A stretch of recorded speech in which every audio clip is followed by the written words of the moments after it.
The man who never shows up was sitting there because of her. Roger Federer didn't come to Wimbledon for nostalgia. The day he chose to appear happened to mark exactly 18 years since his legendary battle against Rafael Nadal on this very grass.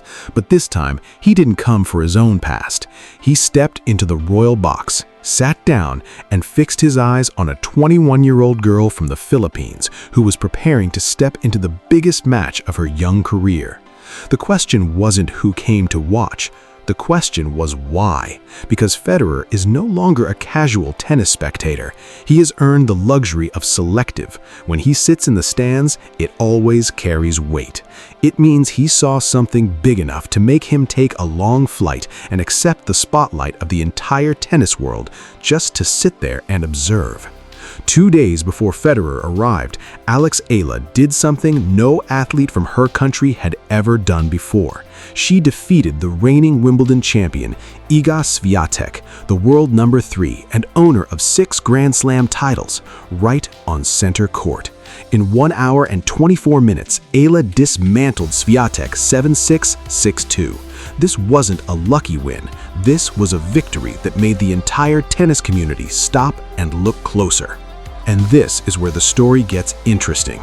Beating Świątek once could be called a fluke, but when Eala returned to the court just 48 hours later to face another seasoned veteran, Federer decided he had to be there. Not to see if she could win again. He came looking for something much deeper. Before we get into the details of the match that brought the entire Wimbledon center court to its feet, this is the perfect time to remind you that if you want to follow every step of Alex Eala's journey to the top of women's tennis, Pro Tennis 360 is where you'll find the deepest analysis, not just reporting the news, but decoding why these moments matter so much. Hit subscribe so you don't miss any chapter of this history in the making. Now, let's return to the core question. What was it about Alex Eala that made the greatest legend in tennis history decide he had to see it with his own eyes? Why Federer's appearance changed everything. Roger Federer doesn't make frequent appearances at tennis tournaments anymore. He has earned the luxury of hand-picking where he steps foot. So when news spread that he would be at Wimbledon in July 2026, specifically sitting in the royal box on Monday, July 6th, it carried a unique gravity. Federer only shows up when history is about to be written. Think about what Wimbledon means to him. 8 titles, 14 finals. This isn't just a tournament on a resume. This is where he became who he is. This is the stage where he learned how to win. The grass of the All England Club is practically sacred ground in Roger Federer's career, and the royal box is exactly where he sat to witness the future of the sport. 2 days before his arrival, Alex Eala made history. She defeated Iga Świątek right on center court, not in some quiet early round, but in the 3rd round of Wimbledon, on the grandest stage against the defending champion and world number 3. Eala, the 21-year-old from the Philippines, knocked out a 6 Grand Slam champion in straight sets. With that victory, Eala became the first Filipino player in history to reach the 2nd week of a Grand Slam. Stop for a second to reflect on this. Over a century of Grand Slam tennis history, millions of players from dozens of countries, and Eala is the first in her nation's entire history to do this. But what truly caught Federer's attention wasn't just that she won, it was how she won. In the first set against Świątek, Eala led 5-3 and had set points within her grasp, but Świątek didn't back down. She clawed her way back to 5-5, dragging the match into a tiebreak. Not just any tiebreak, but a grueling 20-point battle. 84 minutes of breathless tennis unfolded in a single set. Świątek was the heavy favorite, the one who had steamrolled everyone else in the tournament. But in that fateful tiebreak, Eala saved multiple consecutive set points. She consistently painted the lines. She kept pulling off winners right when the match hung in the balance, and she won that tiebreak 11-9. The unexpected aftermath of an 84-minute war. Most 21-year-old players cannot recover from a battle like that. Most young names can't walk back onto the court after a grueling 84-minute opening set and dominate the second set 6-2. Logically, they should be exhausted. Mentally, they should be redlined. Emotionally, they should be completely spent. But Eala stepped into the second set as if she had just come off a 200-minute rest. She was sharper. She attacked more aggressively. She closed out the set with a clean 6-2 scoreline. This is exactly the kind of detail that makes legends sit up and take notice. Federer played over 200 Grand Slam matches in his career. He knows exactly what separates players who just have one great tournament from players who are built for sustained excellence.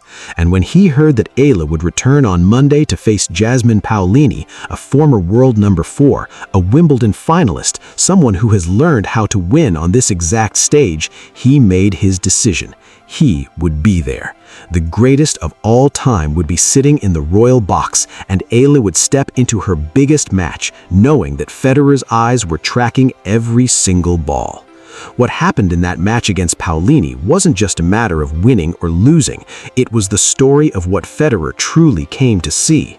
But before we dive into the drama of that match, there is a backstory that the broadcasters didn't tell you. Yes, Eala beat Świątek, but it wasn't a fluke. Look at the numbers. At just 21 years old, she holds a 7-4 record against top 10 opponents, 7 wins against the best players on the planet. While most players her age are still figuring out how to survive on the tour, Eala is systematically dismantling top-tier names. She holds a 2-1 head-to-head record against Świątek alone. That means she doesn't just have one lucky win over the reigning champion, she actually leads their head-to-head history. The numbers don't lie. When people called Eala's victory over Świątek an upset, they missed something incredibly important. It wasn't an upset to anyone tracking the data seriously. 4 weeks before Wimbledon on grass, Eala won the Birmingham Open, a full WTA title on the exact surface she was about to play the biggest tournament of her career. Not a minor event, but a legitimate WTA title. She beat everyone put in front of her. So when Eala showed up at Wimbledon, she wasn't walking into the unknown. She wasn't hoping the grass would suit her game. She had already proven on this exact surface that she could win back-to-back matches. Going even further back, earlier that summer at the Berlin Open, Eala defeated Jelena Rybakina. Jelena Rybakina, the 2022 Wimbledon champion, one of the most powerful and dangerous ball strikers in the game today. Eala took her down 7-5, 6-4, also on grass. By this point, a pattern begins to emerge. This wasn't a lucky week. This wasn't a random hot streak. This was systematic proof. But here is the fascinating twist. When Federer looked at all this data, he wasn't just looking at the results. He saw something else, something about the way Eala wins that completely flipped the meaning of those numbers. Most people look at Eala as an underdog punching above her weight. That's the popular narrative.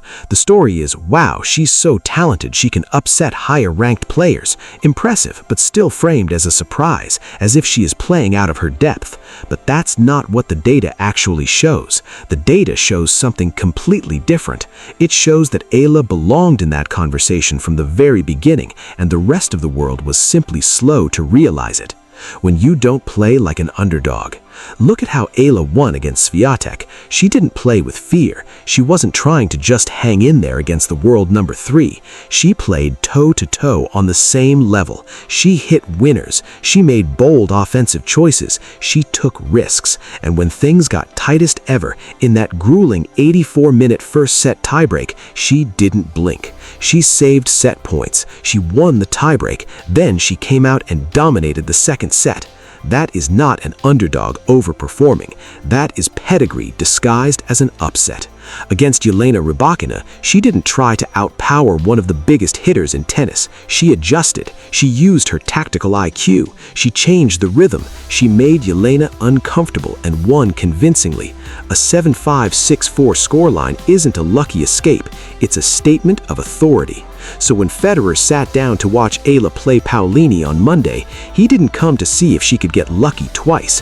He came to see if she could do something much harder. He came to see if she could replicate that performance against an even more experienced opponent who had been in those pressure cookers 100 times before. Because there is a massive difference between beating someone once and beating them twice. There is a difference between winning one tournament on grass and backing it up. There is a difference between having a great week and proving that you have actually figured out the formula to compete at the highest level. Eala had proven once that she belonged, but Federer was about to find out if she could prove it a second time on the same stage against a completely different opponent with the entire tennis world watching. What makes legendary players isn't just that they win, it's that they win repeatedly. They win under different circumstances. They win when everyone expects them to lose. They win when the pressure is at its absolute abysmal peak. They win, and then they back it up. Eala had already proven that she could do this twice against Świątek and in Birmingham on grass. But could she do it a third time? Could she do it against Paolini, a former world number 4, a Wimbledon finalist, someone who has learned how to win on this exact stage? That was exactly what Federer was there to witness. Most people looked at the Świątek match and saw an upset, a breakthrough moment. Federer. What lies in the nervous system of champions? Federer recognized it because he has seen it before. He used to possess it. He used to play against it. He knows exactly what it looks like when a player doesn't just have skills, but possesses something deeper. Something in their mental makeup that separates the flashes in the pan from the icons of sustained dominance. The reality it exposed is this. Eala wasn't playing like a 21-year-old punching above her weight. She was playing like a 10-year veteran, like someone who has figured out how to manage adrenaline, how to reset mentally, how to stay aggressive even when exhaustion is screaming at her to slow down. Think about Novak Djokovic in his early 20s. People didn't just see a talented player back then. They saw a terrifying clinical composure. He could face break points and look completely unbothered. He could lose a set and come back stronger. He handled pressure like a seasoned veteran when he was still young. Rafael Nadal had it. A young Serena Williams had it. The players who ultimately become legends don't just have better forehands or better serves. They have something in their nervous system that allows them to respond to pressure by playing better, not worse. And right now, Eala looks like she has it. This is the X factor that separates a player who wins one big tournament from a player who wins many. This is the difference between a breakthrough and a true launch pad.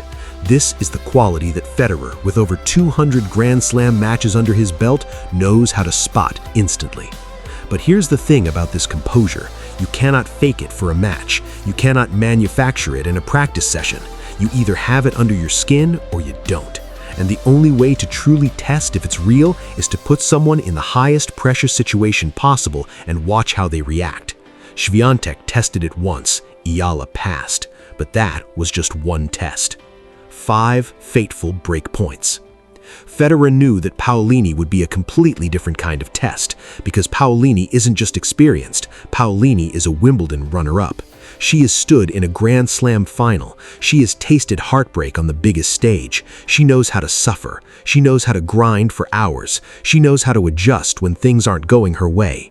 So when Federer took his seat in the royal box on Monday, he wasn't there to see if Eala could get lucky twice. He was there to see if the composure he detected against Świątek was durable, or if it would fracture against a seasoned veteran like Paolini. Paolini came out swinging. She had experienced a tough year, ranked outside the top 10 coming into Wimbledon, but she is a former world number 4 and a Wimbledon finalist. She knows how to compete on grass. She took the first set 6-4. Most young players on the rise experience one of two reactions here. They deflate, starting to think they're outclassed by a more experienced opponent, and that negative spiral drags them down. Or they get desperate, trying to force winners instead of playing the point. Eala did neither. She adjusted. In the second set, she tracked down an early break. She led 4-3. She was in control. But then Paolini, the veteran, the one who has been here before, started pushing back, and that's when things got intense. Paolini created an opening on Eala's serve at 4-3. She earned 3 consecutive break points at 0-40. These weren't random breakpoints. These were the inflection points of the entire match. If Paolini breaks here, she goes up 5-3 in the second set, serving for the match, and Eala faces a straight sets exit. This was the exact moment Federer came to see. Because now, it wasn't about beating a tired Świątek in the third round. This was Eala under real pressure, against a seasoned opponent, facing break points at a critical juncture, with the entire match resting on her ability to hold her nerve. And here's what Eala did. She saved the first break point with a clinical approach to the net, winning the point at 0-30. Then she saved the second, winning it with her own racket, a brave shot when she could have played it safe, making it 0-15. Then the third breakpoint came, and she saved that too, deuce. But Paolini didn't give up. She is a former world number 4. She grinds. She created another breakpoint. Eala saved it. Then another. She saved 5 breakpoints in total, 5 in a single service game against a veteran who knew exactly how to apply pressure. And after saving all 5, Eala didn't just hold. She took the game, moving up 5-3. This is the moment that defines players. This is the moment that shapes a career. Under the most intense pressure imaginable, with the match on the line, Eala didn't panic. She didn't make errors. She didn't tighten up. She got more aggressive. She hit winners. She served bigger on the big points. She stayed in total control of her own nervous system. That was exactly the sequence Federer came to see. The second set belonged to Paolini. Her experience ultimately paid off in the third set, taking the match 6-4, 4-6, 3-6. Eala lost. The scoreline went to Paolini, but the tape told a different story. 2 hours and 22 minutes, that's how long Eala made Paolini fight. It was a physical, brutal match. It wasn't the image of a player crushed by experience. It was the image of someone contesting every single point, forcing every advantage to be earned. As Eala walked off the court, as she shook Paolini's hand, as she turned her back on center court for the final time that day, what most people missed was that the entire stadium stood up, not because she won, because she fought, because she displayed a brand of pressure composure that demanded respect regardless of the final outcome. Billie Jean King stood up and clapped, and sitting right in the royal box, watching a 21-year-old exit a grand slam to a standing ovation in defeat, was Roger Federer. He stood up too. When a crowd stands up for someone who just lost, it carries a unique meaning in tennis. It means you have crossed a threshold. You are no longer just a young player on the rise. You have become someone the tennis world respects, someone they believe in, someone they see a genuine future for. This is what Federer saw in Eala. Not just the wins, not just the stats, it was the composure, the ability to face break points and respond by playing better instead of worse. It's the mental architecture that separates the players who have a great tournament from the players who maintain dominance. The quality Djokovic had in his early 20s, that Nadal had, that Serena had, the stuff that belongs to players who were born for greatness. Federer came to Wimbledon to watch a match, but what he actually witnessed was a player revealing her true tier, not just through the result, but through the character underneath it. The part that doesn't fold at 0-40, the part that stays aggressive when exhaustion is trying to drag her down, the part that resets after an 84-minute war and dominates the next set. That is what validates everything.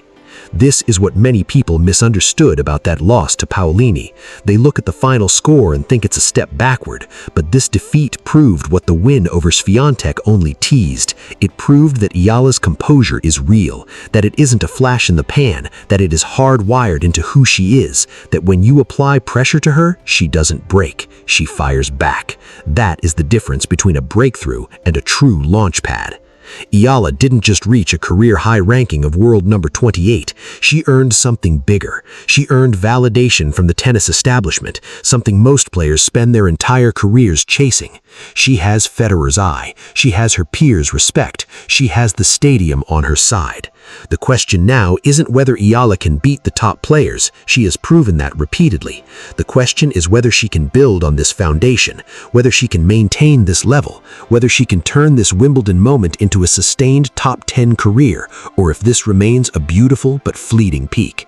The answer will unfold over the next 12 months, and if you want to follow every twist and turn of Alex Eala's journey, to understand deeply how this young generation is shifting the landscape of modern women's tennis, Pro Tennis 360 will be right here with the deepest analysis and full coverage of the road ahead.